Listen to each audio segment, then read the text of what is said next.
Hi, I'm Chris from Gears and Queers. And I'm Chris from Sparkplug TV. And this is Fun Girly Car Time.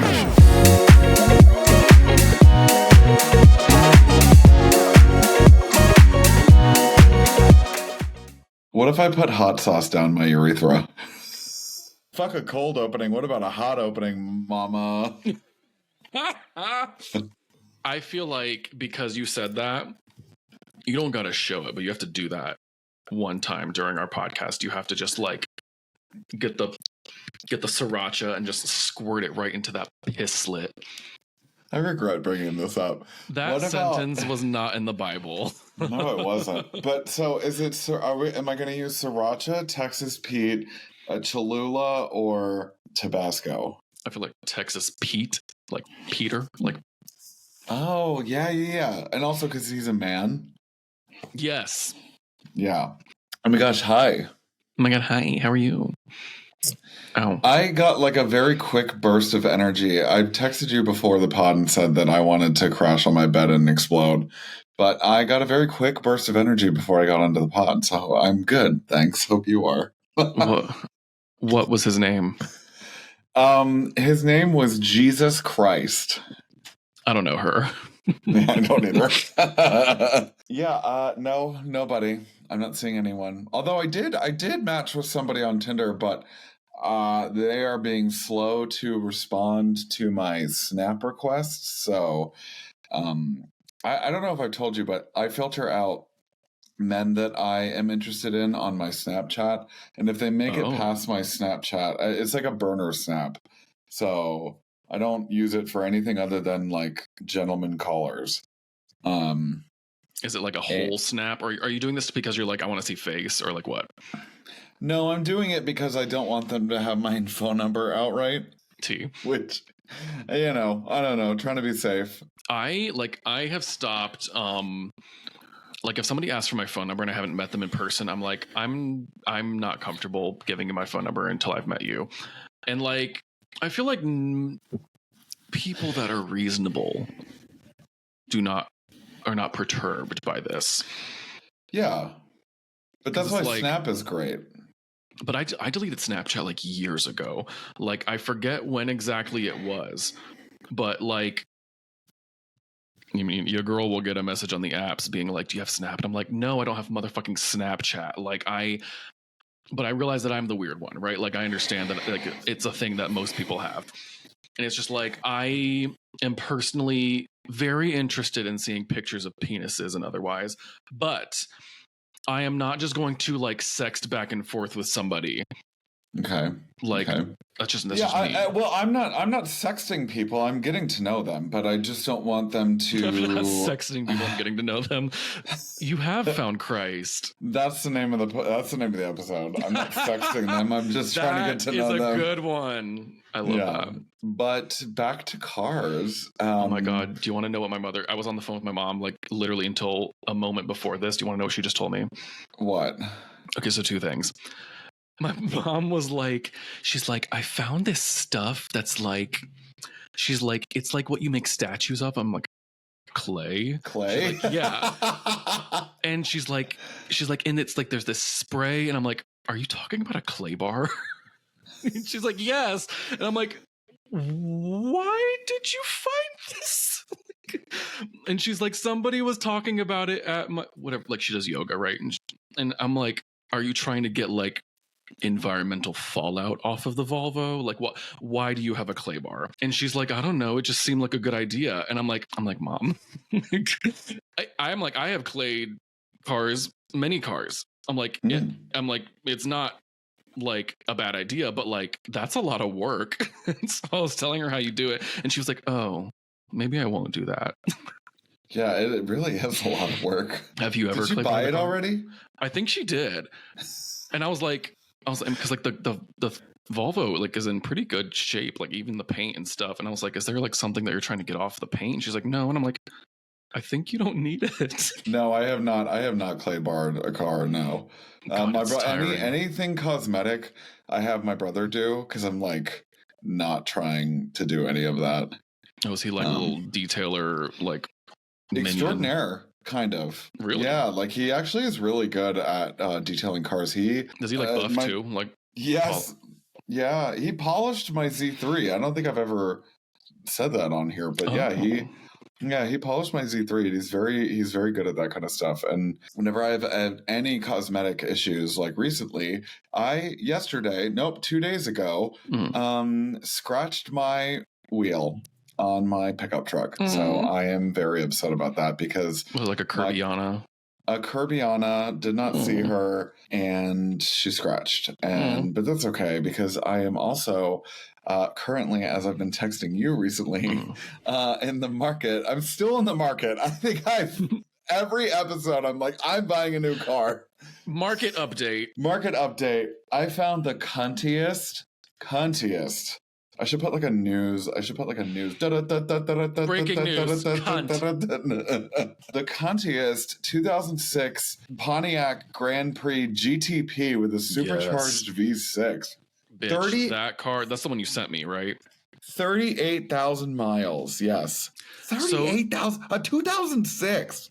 Girl, those cars I am very into. I'm, first of all, like very into those cars, but they're usually beaten within an inch of their lives. So like the fact and this that one like isn't pristine. Like normally I'm not even like because there's like sometimes you can have like issues with like a low mileage car just like from not being driven and stuff, like, but obviously that's down to the individual car. But like the pictures you sent, like the listing you sent of that car, it's like she is crisp, she's a color, she's a gorgeous color, and like that gradient teal green, she's blue. hot. Yeah. And that's that same engine, although that's a newer version of it. The first boy I ever dated, his dad was into cars. They had, I want to say like a 96 or a 97 Pontiac Bonneville SSEI, which also had the supercharged 3.8. And like to them, it was just like, this is a piece of shit car. And like in 2010, that was like, she was a little rough, but like that thing had a heads up display. It had adjustable suspension. Like we're talking like, again, like this is like a 96 or something. And I remember like I drove it a couple times and I was like, this bitch yeets. I just know Miss Grand Prix would pop. The P is for pussy. Yes. And that's my unfortunately, she is in St. Louis. Nope. She's in Minnesota somewhere. Minnesota. So it's a 1,200 mile drive. And so I would fly there. And then I would pick it up and then drive it home. That would be such a cunty road trip, though, assuming it all went well. I mean, even if it didn't, it would be like, I'm broken down on the side of the road, but look at how cunty I am. Yeah. I think I'm going to pass on it. I mean, it's a great, I mean, if I lived near it, I would be there immediately. Like even within like a 4-hour drive, I would be there. But how much would it cost to like ship a girl like that? Or is it just like you're just like, this car's too much, or like I'm not into it that much? $1,500. So because they already, because that's a good price. I called the dealership and that's what they said that they would cost to ship it. And but I don't want to ship it here and not have looked at it, because especially it being in especially it being in Minnesota, even though it's been garaged, who knows if it's like a rust bucket or not. Yeah, I'm not a sight unseen girl for major purchases. Like I need to know. Like it probably is fucking pristine because it's low mileage, and like you said, it's probably been garaged, but like at the same time, who knows? Well, that's why the concept of Carvana is wild, but also Carvana gives you 7-day money-back guarantee, which they do. And so you do have enough time to like look it over and stuff and be like, well, actually, I don't want this. But we had people do that at CarMax when I was there. Like they'd buy a car, have it for a couple days and be like, actually, my 18 kids don't fit in this 2008 Corolla, so I need a minivan. Like, and that's I'm not even making that up. That did happen one time. Like people would come in, no clue what they want. They're like, I need a car. This is how much I can pay. The salespeople were like pissing themselves in excitement, right? And then they didn't like the fucking car. Surprise. Well, and then I also sent you a 2009 Cunty Cadillac STS with the most questionable timing chain situation. Right, because you were like, and that one's also like pretty low mileage, right? Like 70 something. It was like 68, 78, yeah, Something like that. And I was like, an 09 or whatever the fuck it was, 3.6, that's a timing chain situation. And you were like, you always say that. And then your dad was like, timing chain. And then you were like, oh, maybe that faggot was right.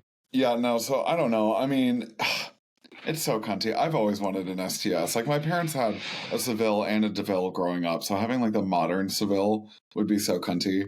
I mean, it's a nice fucking car. It is a nice fucking car, but I mean, I'm not trying to. I mean, you had a great point. I mean, like, I would be exchanging a high car payment a month for a low car payment, but higher maintenance fees. So it's like, where do you tip the scales, right? Because, like, obviously your girl over here loves an older vehicle, but like, the first to admit that keeping Miss ML on the road has not been thrifty. I feel like if you're really trying to go for like just reducing costs, because what did I say earlier? I was like, get a Corolla, and you were like, I'd rather eat glass, or you were like, absolutely not. Accurate, right? Yeah, reasonably accurate. Yeah, but it's just like when, and I'm not saying that you are this person, but like when somebody comes to me and they're like, what car should I get? And they have like, I need to make like a fucking Google form, be like, 0 to 10, what is your tolerance for repair costs? Like, what is your tolerance for, like, it's just, it's like, it's always people that don't know shit or fuck about cars that are like, look at this like 2002 Jaguar X-Type. And I'm like, no, take the bus. I also get that a lot. Like, people are asking me, like, and it's usually like acquaintances or like friends of mine that will hit me up and be like, hey girl, like, what car should I buy? And I'm like, well, first of all, that question is so vague. Please specify what it is that you actually need. And then we can talk from there. But typically it's like, I don't know.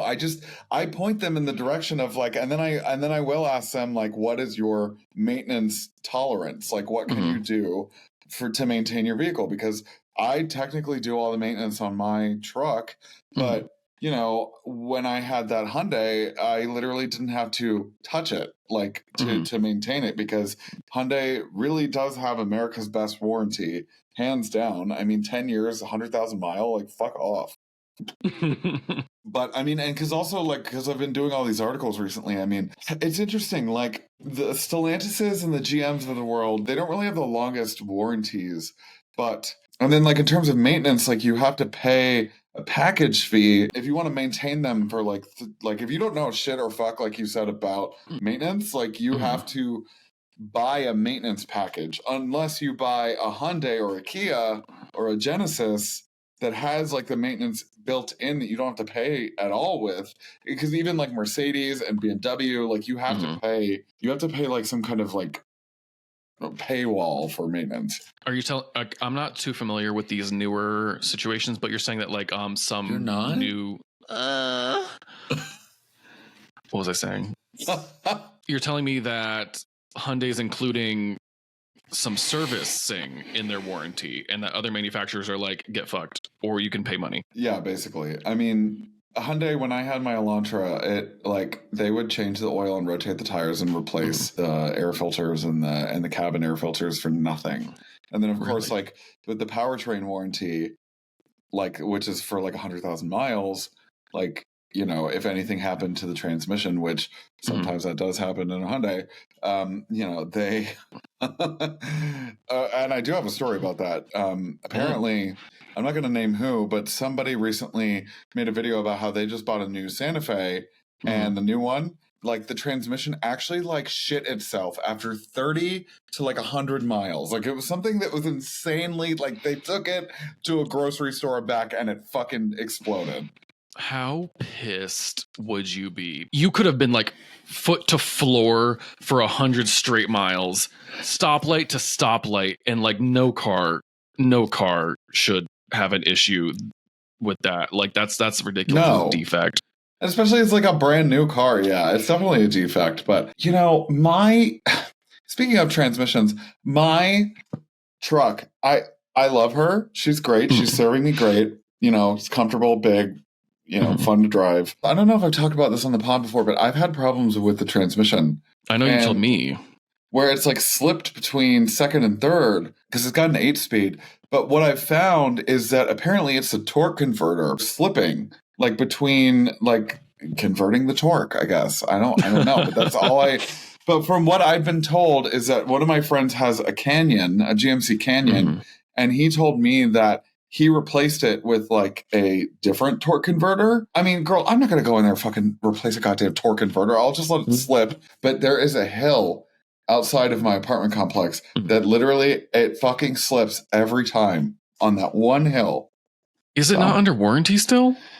It is, and I've taken it in and they've diagnosed it, and literally we have talked about this on the pod before, because I think I told you that the maintenance guy at the Chevy dealer was like, it's a Chevy, it does that. Like, I think we did talk about this. Yeah. I mean, consider going to another one. Like, I know you're talking about getting rid of her and like whatever, but like, yeah, still. I don't know. I mean, like, especially like with the wheel scratch, like, I don't know. Here's the thing. If I keep her past the lease, I'm going to customize the fuck out of it. I'm going to debadge the shit out of it. I'm going to black out all the bow ties. I'm going to put a roof rack on it. I'm going to put all-terrain tires on it. She's going to yassify. I'm going to yassify the fuck out of it. I'm going to put those annoying-ass LED headlamps. Anyway. Oh, my God. So speaking of episodes... we have a little guest Tina Aguilera today. Yes, we do. Yes. Would you like to explain? Our guest Tina Aguilera this evening is Logan Landes, a girly of a girly who just so happens to be a product planner for Aston Martin Lagonda Limited, which sounds, in my opinion, fancier if you say the full thing. And let's get this bitch on here, okay? Well, I mean, I can save it for the show if you guys want, or I can tell you now. I don't know. Are we on? Yeah, can you just intro him? I did intro him before he got on. Yeah, but we have to we're professional. Okay. All right. We're being professional now. All right. From this moment forward, from henceforth, professionalism. Suddenly I turned totes masc. Hello. Hey guys. Yeah. Okay. I just had a huge pizza.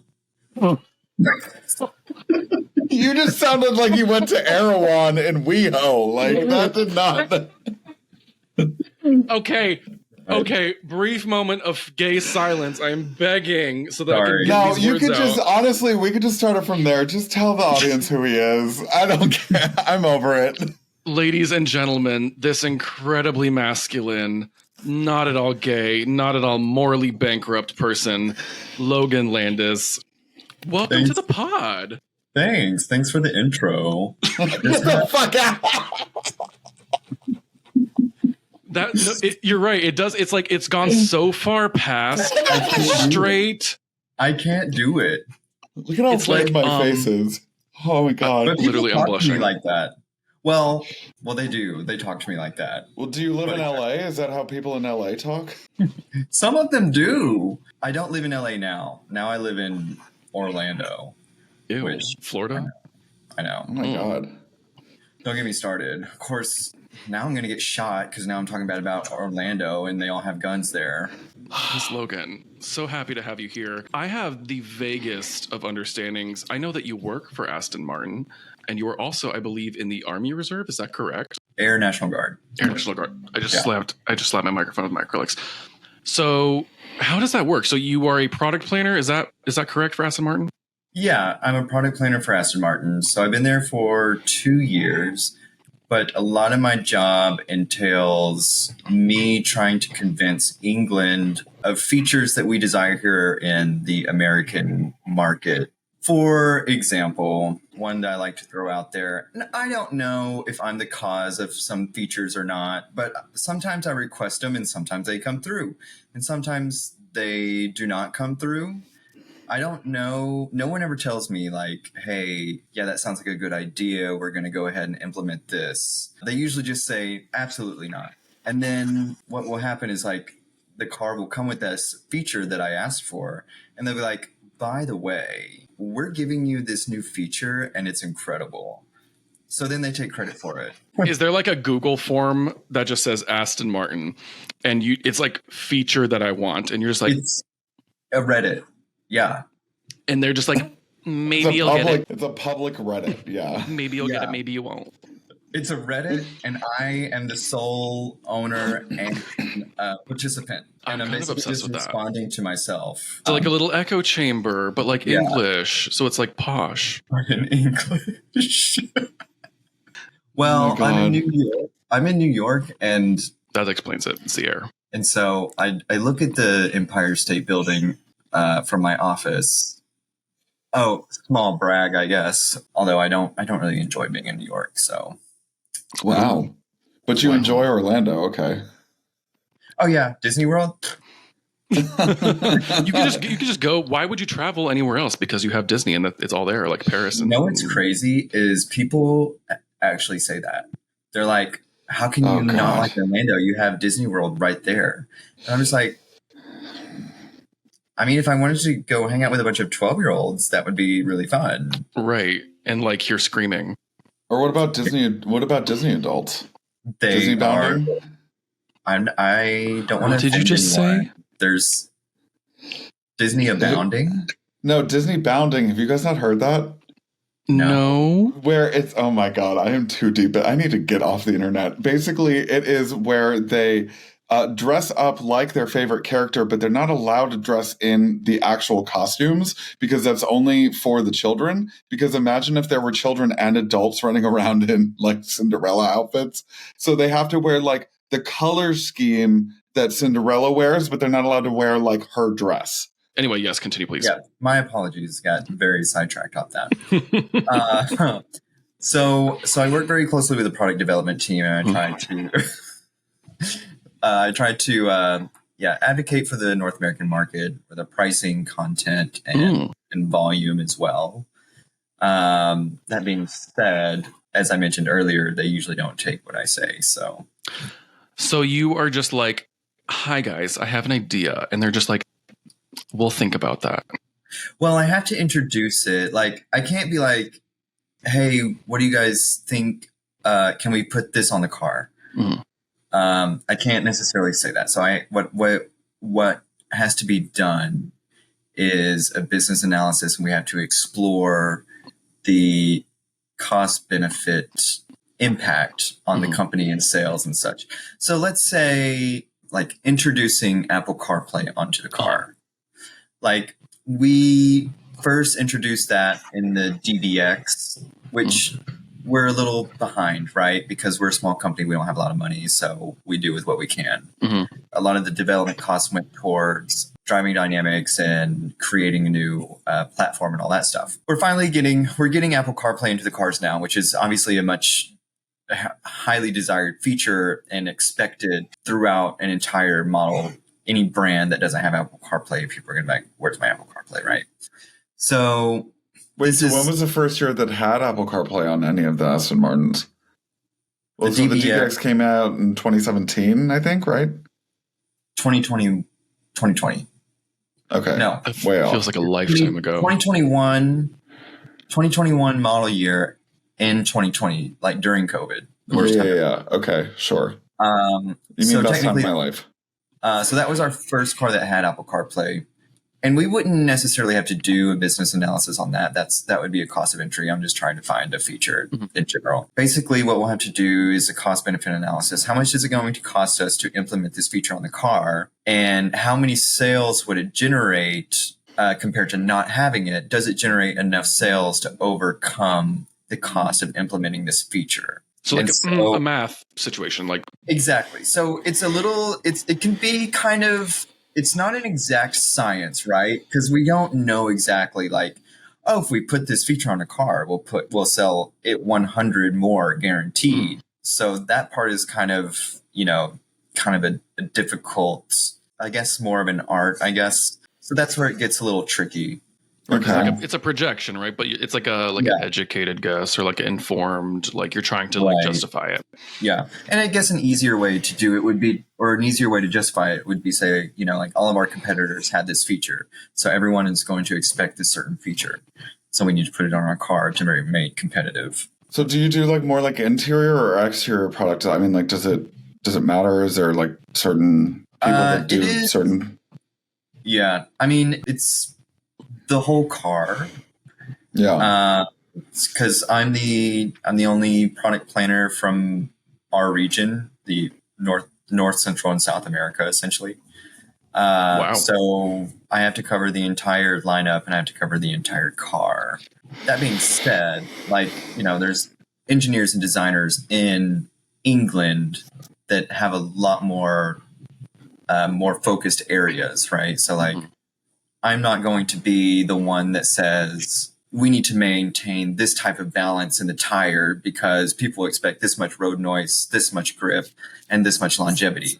So there's going to be someone in England that's going to dive deeper and more than likely, I would say, an engineer that goes through that.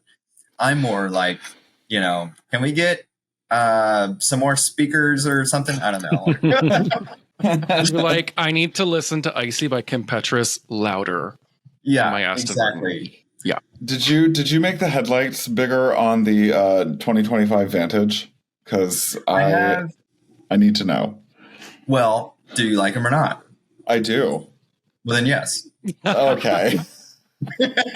You're like, my answer is dependent on whether or not you like it. I feel like it's always been kind of a sharp car, but like the headlights were a little bit tiny. Yeah, no, I wish I could take credit for the design, but no, those are our designers that would take full credit for that. So I don't really have a say on the design necessarily, unless I can come up with a justification that it needs to be designed in a certain way. I think a few years ago they were asking me about regulation in the U.S. about like how high the chimsel needs to be, or the center high mounted stop lamp. Exactly. I knew what that was. Yeah, good job. I had no idea what that chin. I forgot what it stood for, but I knew what it was, which is cool. Wow. I had pictured it in my head. But so that's interesting. So like a lighting, like a U.S. specific lighting law, where you had to be like, baby girl, they want it there. Well, this was on, I don't know what they were planning to do because this is much more, it's a future product. So in the U.S., I was requesting amber turn signals. Ooh, hot. On our cars. Interesting. Because I just think it looks better. And you're the second gay product planner that has suggested amber turn signals on a luxury car that I know of. Who was the first? Our good gal Jimmy at Mercedes. Oh, okay. I mean, I love amber turns. I think red turn signals are. Never mind. I shouldn't say that because that's what we have. So you're like, wait, there are red turn signals on the Aston Martins in the U.S. On the back, right? Yeah, in the U.S. they are, because federal regulation requires that your turn signal has to cover a certain specific area, and I don't know what that area is. Oh, and since we can't do that with, we're not able to do that within our design because it's not a big enough like lighting signature. Yeah. So we basically have to turn the whole thing, which is red, into a blinker. So we can't put an amber light in there because it wouldn't take up enough space to meet that federal regulation. That's pretty fascinating to me because that's that law, or whatever the fuck it is. Words are hard, apparently. That's why you have like those Audis where they have like the flashing part of the brake light and then the sequential, right? Because it's like you have to have a certain amount of lighting area or whatever the hell it is. Yeah, you can't have progressive turn signals in the US. At least because not in the way that Audi does it. I guess the Ford Mustang can get away with it because I guess an entire lighting element lights up at a time. And that must be like enough for the area. I think so. But I have a confession, and I've been thinking about this for a while. I think now is the time. Oh wow! Yeah. Wow. I know it's not going to be super exciting. It's just an opinion, and that opinion is that I just don't like progressive turn signals because I feel like I can live with that. Like that's all I'm looking at whenever and maybe that's the point of it. Like I know that they're turning. Or they had the. You're like, we get it. Like, oh my God, that's enough. The ones on the newer BMWs that are kind of like, Oh, yeah. You know exactly what I mean. Yeah, like those I love piss that me off. description. Yeah. They're just the ones that go like this. that. Okay, we need a TikTok of that. We need. Well, we it's need like we a need that suggestion sound. of a turn signal, because you know how they say that like BMW owners don't have the turn signal option. I mean, that's what I've heard that anyway. was part of the turn signal package, and this car's too poor for that. Tell me about the fact that Aston Martin is run by a bandit of gays. Oh yeah. Oh, well, it is pretty. In the U.S., there's an oddly large amount of gays working there, which I don't hate. I don't discriminate against my own kind. Don't discriminate. No, that there's, let's see, 3 of us and a questionable 4th. Sorry, Are we talking? I was looking it up on. I was looking at. I think we're boring him. He started getting on TikTok. Sorry, I just started scrolling through my feed.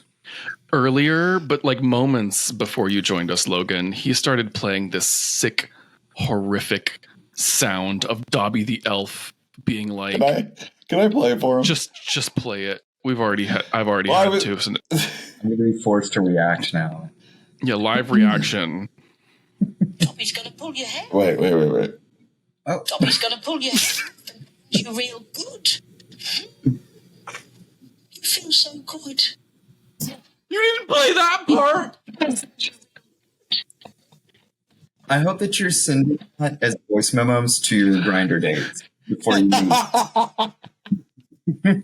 Is that what you have the Snapchat for? Oh, you just send them that? No, I don't have Snapchat for that. No. And I also don't like sending voice notes on Grindr. I'll tell you that too. Oh, I do not know. I'm a big proponent. Sorry. Go ahead. All I was going to say is I'm a big proponent of voice notes, but I agree with you. On Grindr, absolutely not. There's something weird about it. Yeah, I'll do it. Like I'll send my friends like voice notes, but it's really strange. Like getting a message on Grindr and they're like, "What's up?" And I'm just like, "Oh, you know what? I'm not." It's even worse when they're like, "I want to wreck your hole," and you're just like, "This is why I'm here." But like, lower your voice. Like that in a text, acceptable, right? But invited, even promoted. But it's creepy. NSFW pictures, yes. But yes, not please. NSFW voice notes. No. I need it very professional and business focused. Okay, so tell me, we got to get back to the cars. I know.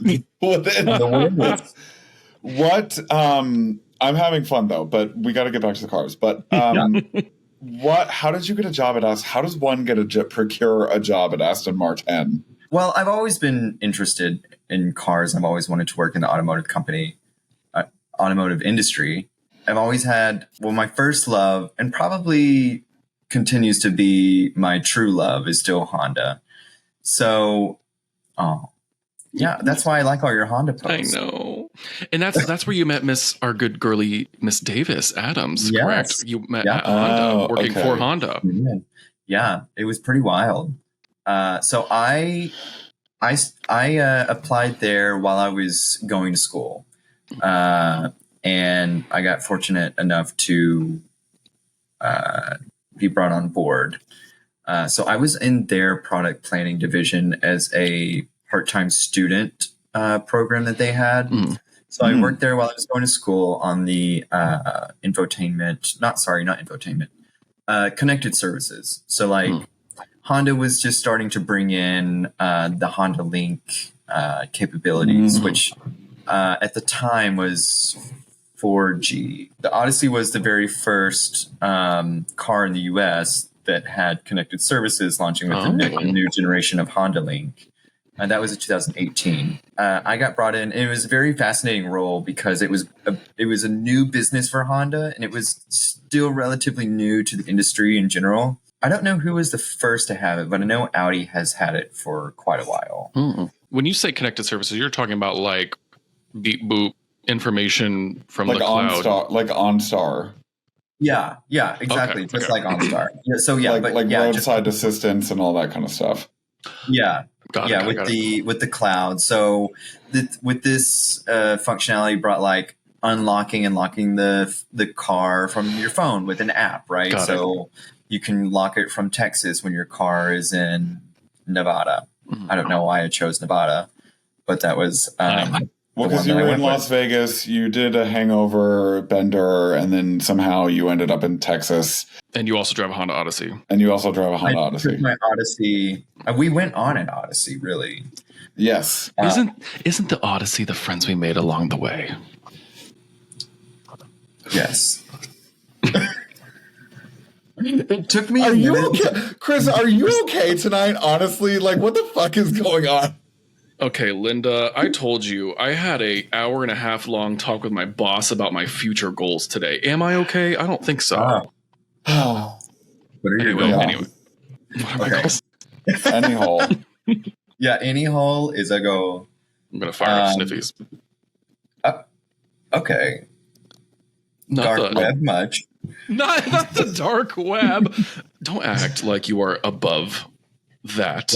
Dark web for cock. That should be their bio, not their bio. That You know what I probably meant. is their bio. They literally have men's asses on their, like, headliner. Yeah, Sniffies is a... Not that I've ever been on that site. Yeah. Mm-hmm. No, that's... Sniffies is where it gets very serious very fast. Well, that's where I met the nice gentleman at the hotel. Oh, I mean, there's nothing wrong with doing it. Yeah. But it is like no games. Like Grindr, you can kind of play games. Yeah. Sniffies, there are none. No, they're like... They know where you are. They know where you are before you even start talking. That part is a little disturbing to me. They're like, And we will be returning to connected services, but we're talking about a different connected service at the moment. Sniffies now built into the Honda Link app. I would actually throw my car out. I need you to... here's what we need. We need the next generation, whatever next model is about to come out from Aston Martin, needs Sniffies integration. Yes. Because I'm looking for wealthy men, and I know that they're buying Aston Martins, and I need them to find me easier. Wait, did you know that Adam Lambert owns an Aston Martin? I didn't. Is he on Sniffies? Yes, I'm asking any of you, and specifically you, Logan. I did not know that. Well, I don't know if he does anymore, but I know which model. It was a convertible. That's all I remember. They only showed the side profile. We need to talk about Martha fucking Stewart and her manual. What was that? That was a V12 Vanquish. No. She had a DB. Martha Stewart had a V12 Vanquish? No. Back it up. I was wrong. I was very wrong. I want to say she has a manual Aston Martin. I think it might be a DB9. There was a picture of her getting delivering eggs to her neighbor during COVID, being like, I just love driving my stick shift Aston Martin. Have you not heard of this? No. I know Fire- Lady Gaga has an SVT Lightning, but that's all I know. Oh yes, does? I did know Lady Gaga. Yeah. Oh. Which is, and not even like the newer ones. She had like one of the 90s ones. Yeah. Yeah. But she probably got it from the telephone video, no? I mean, wasn't there the SVT Lightning in the telephone video? Or the Pussy Wagon? The Pussy Wagon was a Chevy, wasn't it? I don't think it was. It was. But that also would have been rad if, she turned it into a Pussy Wagon too. Yes. Pussy, pussy, pussy. Oh my God. And then that song came on. Yeah. So product planning. One more. Going back to my journey. Yeah. Love that journey for her. So yeah, I got picked up at Honda, worked on Honda Link stuff, and then that's where I met Davis, who was managing the PR Western region, I guess. I don't know. It's not just West Coast, but he walked by my desk, and I happened to know who he was because, as I've said, Honda was my first love. So I watched a bunch of Honda videos, and he happened to be in some of them. Oh. And I was so nervous And I was like, I can't introduce myself because I'm just a student. And he's like a bigwig here at the Honda third floor building. Sorry. You're like, he's so in charge of the third floor, and I'm just a silly little girl. What is this silly little girl trying to get my Honda Link going? Oh my god. Filling up these bubble charts. You're like, I'm just a Honda Twink working on Honda Link. I'm just a Honda Twink. That's the name of the episode. I'm just a Honda Twink. That reminds me that I wanted to share one of my favorite quotes by Tammy and Amy from the Thousand Pound Sisters. Yes. Full circle moment. Between the three of us right now, we are on like an ADHD bender. It's terrible. Whoever's going to listen to this is going to be like, oh my God. Like, girl. Well, I don't know your audience, and maybe I should get to know them. But like, so yeah, Tammy and Amy, and I forget which one is which. Tammy. So they're 1,000 Pound Sisters because combined they make 1,000 pounds. Well, not anymore. Not anymore. They've had gastric bypass. So they've lost a few pounds. I think Tammy was the one with the walker, the wheelchair. And then Amy was the one that lost the weight first. Yes. Okay. So Tammy and Amy, they go to the doctor, and Tammy's like, I think I'm pregnant. And I've heard that. The doctor's like, why do you think you're pregnant? And she's like, well, I've been craving some really weird things. And the doctor's like, what are you craving? And Tammy's like, well, I've been really, I've been wanting like water lately. And the doctor's like, so you think you're pregnant because you want water? And she's like, and then it cuts to Amy like in the interview chair. And she's like, bitch, you're not pregnant. You're just thirsty. So that's what I tell people now. Anytime you're not pregnant, you're just thirsty. You're not pregnant, you're thirsty. So anytime anyone tells me like they missed their period, like they think they're pregnant, I'm like, are you sure you're not just thirsty? And I don't mean like in the metaphorical way. I mean like literally, have you had water today? So Honda Link. Next time I am praying and holding hands and going to church with a fine gentleman, I'm going to be like, am I pregnant or just thirsty?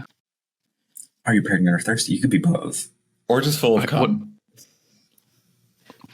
Ideally that one. Yeah. Right. But I digress. Yeah. He's barebacking on sniffies. Jesus Christ. Okay, don't act like either of you two are above it, okay? I never said I was. No one did. That's your own problem. Okay, but I have also, contrary to popular belief, for quite a few months now, been topping, not bottoming. I don't know what happened. So that's exciting. Somebody else has to come in them this time. So Honda Link. Oh, I did have a question. I have a question. A car-related question. Oh, thank God. Thank God. When you said you were a product planning intern at Honda, and now you are a product planner at Aston Martin, I have to imagine that the types of decisions and the types of things that you are exploring are not quite the same because of the vast difference in like target market. So I worked at JD Power, well, ALG under JD Power's umbrella. And my main focus was setting residual values for new cars when they come out. So if anyone doesn't know what a residual value is, it is the expected value of the car at a certain time past purchase. So we focus on 36 months because ALG stands for Automotive Lease Guide, and your leases are based on the depreciation of the vehicle. So, yeah. So the difference between the amount you pay and the residual value after 36 months is the total amount that you should be paying in your lease. And then you can divide that by 36 to get your monthly payment. Interesting. I had no idea because I don't know what a new car is. No. Well, that's what it is. And so the way that they do it was a very systematic way. So they break it down to like the features. So they'll evaluate something as like Apple CarPlay is worth $125 in 3 years from now. Interesting. So we broke down every single vehicle and we said it's got this feature, this feature, this feature, this feature, and this is what this feature is worth, and this is what this feature is worth, and this is what this feature is worth. So it was a lot of kind of determining values on features. And of course, there's different segments. So like, a sunroof on a Mercedes-Benz is probably going to be worth more than a sunroof on a Sentra. So it was broken down like that as well. So I gained a lot of knowledge and a lot of analytical skills and we use Excel. So a lot of Excel skills from that. And so having the residual value knowledge is very attractive to manufacturers because because residual values drive the lease payment. So the higher the residual value, the lower the lease payment can be. Is that desirable? Obviously to a consumer, but like to a manufacturer, they want their product to be worth more. They want the product to be worth more. So at the end of the lease, I'll go with Honda as an example because they have very high residual values. Mm-hmm. Yeah, at the end of the lease term, it's desirable for Honda to be able to value that car as high as they can. That gives the power to the manufacturer to be able to, or the dealer, or the bank, whoever's doing it, to really price the lease how they want to. So they can go as low as that. If a Honda Accord loses less value in 36 months of time compared to a Nissan Altima, if Honda wanted to charge more or the same amount for the lease as the Altima, they could and make that money, or they can charge less and still come out on top because the car will be worth more at the end. That's fascinating how that works. So things like Jeep also has a very high residual value. And this is just like a one-off experience that I had. So it might not be true for all Jeeps or all Jeep dealerships, but Jeeps have a very high residual value, but they're able to charge more on their lease and make that money themselves. But if they needed to charge less, they could without having to incentivize the car. I don't think I'm doing a very good job of explaining it. But I think you are, because like if it's a desirable vehicle and it doesn't lose that much value, they're kind of like, we can charge whatever we want, honey. Yeah. I mean, look at Porsche. Like, they don't lose value at all. Right. And so all the money that they make on lease payments, they just make, that's just like almost all profit, because once a car comes back, it's lost almost no value. And they just sell it again, or like CPO it or something like that. Exactly. Fascinating. So, and then it's very desirable for manufacturers because they want the higher residual values. And once they see you have experience in residual values, it makes you very desirable. Because they kind of see, because once they saw that I had that information, I could kind of apply that to new product and be like, this is the value that we're going to get for certain features and content that we can add to the car. Mm-hmm. And I use it for really lots of things. So it's a very strong asset to have. And so I was just working at JD Power still, and I just got a very random message on LinkedIn, and they were like, "We want you to be our lease and finance manager." And I was open to talking to them about it, but I was like, "I've never created a lease program. I'll talk to you about it." And they're like, "Well, actually, I think there might be another position that might be a better fit that's coming open," and that was a product planner position. And so I talked to them about that at the time and ended up getting the job that way. So yeah, it was just a random, lucky, right place, right time kind of thing. I'm kind of obsessed with that, but it makes sense that like you being able to know, like, if we start the car out with like these features or whatever, it is likelier to have a higher residual value than if it had X features. Like that makes sense to me at least. Yeah, like what is more valuable to a customer? I think I asked that question 40 minutes ago. Yeah, you know, and we had like 72 different routes that we went on. So you used Apple CarPlay as the first example. I believe you were talking about the DBX. Yeah. I have to know your personal opinion, not that of Aston Martin's. Okay. What do you think about GM just being like, no Apple CarPlay, we're not doing that anymore? I personally think that's a bad decision. However, I do see their reasoning behind it. Since they're using a Google-based, or I don't know if it's Google-based. It is Google-based, yeah. I know it has Google features on it. I don't know if it's exactly Android Automotive OS, because I know Volvo and Polestar use that. But I think it's very, very similar, if not the same. With EVs coming into the market, it's going to be very important for the car and your navigation to be to talk to each other and have that information cross over. Where like before, in a gasoline powered vehicle, it was no issue you really didn't need to know, you didn't have to plan your routes necessarily as much as with an EV right now. Yeah. So because with an EV, you need to know, okay, I can go, 200 miles, then I need to charge for 30 minutes, then I can go 200 more miles, and I need to charge for 30 minutes longer. But I had to take this route because this route has a level 3 charging system where another route is not going to. Where with a gasoline vehicle, you can just be like, well, I can go 300 miles and I just find a gas station when I get there. Right. Well, with Apple CarPlay and Android Auto, those functions don't talk to the vehicle in its present state. So Apple Apple CarPlay and Android Auto, they don't know how much battery life is left in your car. That makes sense. So now with GM integrating that and giving you the option to use Google Maps directly from the car, as well as download other apps from the Google Play Store, I can see where they're like, oh, this eliminates the need for Apple CarPlay or Android Auto. Because we're giving you everything and you just sign into your car that way. However, the option still needs to remain within the customer. So just if they don't want to use it, don't force them to not use it. You know what I mean?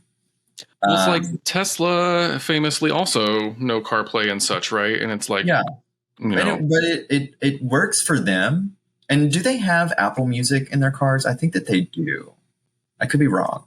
I know there's Spotify. I don't know about I know there's Spotify, but I don't know about They have Spotify and they have their own map system, which seems to be sufficient enough for their customers. So it's like Ford has planned my trip, right? Like I had a Lightning for a week and it had planned my trip, but it did not tell you what station was a level 2 and a level 3. And so I ended up getting stuck at a fucking Piggly Wiggly. And I had to drop my trailer. So my personal car has Android Automotive operating system built into it. And what does you drive? I have a Polestar too. Ooh, sexy, comfy. So it has Apple CarPlay, but I honestly never use it because the Google Maps is built in, and I don't have any and I use YouTube Music as my main streaming. Girl E. That is the most vile thing we have said this entire evening. I have never met a single person. YouTube Music? Yes. Is there an app for that on the There's Polestar? an app for it, yeah. If I wanted to use Spotify, I could. But my reason is justified because I pay a premium subscription for YouTube. Oh, and then okay. It eliminates the ads, and then do you get YouTube Music with it? Yeah. Okay, I can concede. Well, I get that. Prime, but I don't listen to Prime Music because I have Spotify. I know. I downloaded Prime too because I heard it was like higher quality audio, and now I don't listen to it at all. I tried Tidal for that same reason. Then I gave Tidal up because has I hated hi-fi. it. Yeah. Yeah, I tried Tidal too, and now I'm just paying for all these subscriptions that I don't use and poor because of it. You need what's that commercial I keep seeing where it's like, I saved $220 because I deleted all 13 of my Netflix I accounts. need that. It's like Rocket Save or something like that. Something dumb like that. Oh, something like that. Yeah. Well, the time is coming to a close. It's getting pretty late, but thank you. This has been one of the most unhinged guest episodes that I think we've ever apologize. had. No, like in a good. I mean like in a good way. Listen, all I will say, and this is girly to girly, Logan, my cheeks hurt because I've laughed so much. I have had a genuinely fantastic time tonight. Yeah, no, we have honestly. My cheeks also hurt, and I'm talking about these cheeks. So thank you. I was hoping it was the other ones. I'm getting bareback this whole time. That's what that noise was. You had to get off camera, and you're like, one sec, my D appointment is here. What if all of us just stood up and we were all sitting on dicks this entire time? That has to happen one episode. Oh my god! We would not. I was gonna say we're not. We would. Well, we are monetized anyway. Yeah. We just have to hit up poppers real quick. You know what's funny? And then we'll wrap up. There was a bottle. Madonna did poppers on. I don't know what she was on, but she did. I saw that. Yes, I saw that. I that. don't know what she was on, but she did that. Well, baby girl, she was on poppers, is what she was on. It was the nitrate. weirdest thing. Just like I don't know. Oh, she was talking with Terry. Yes. I know exactly. Yes. Oh my god, Terry from Terry Joe. Yes. She was talking to her like on a live on and then she just live or something. Where? Yeah. I'm seeing Madonna. Terry was like, Madonna. Thanks again for coming on and giving us some insight into product specialists, nature, life, and into Aston Martin. And Thank you for having me on. I feel so honored. It is us who have the honor, Miss Girl. Thank you so much for joining us tonight. I just made the connection that you just said honored. What did you think that I said? Well, because you said inured. Oh yeah, I did say a little odd. Okay, I'm muting. Right. I'm muting us and Kluver do the outro. Yeah. But this is. I'm literally gonna. I love this. I'm obsessed. Okay. All right. Thank you guys so much for listening to the podcast. We are available on Spotify, Apple Podcast, iHeartRadio, Google Podcasts, or wherever podcasts are available. Our home platform is on Spotify. Please don't forget to rate, review, and subscribe on all podcast platforms. That will help us out greatly. If you want to help us out even more, we do have our contributions open on our Spotify page. You can contribute 99 cents a month, $4.99 a month, or $9.99 a month. And there is no contract, and you can cancel it at any time. Thank you to those that are contributing to our homosexual little podcast right now. We very much appreciate all of you. Thank you to the YouTube watchers and listeners. Please don't forget to like, comment, and subscribe on there. And we put out new content every Monday, or at least we try to, depending on how our lives are going. Thank you for your patience on that. And thank you once again, now that both of them are muted, Logan, for coming on to the podcast tonight. And Chris, would you like to say anything else before we end? No. Goodbye. Bye. Bye.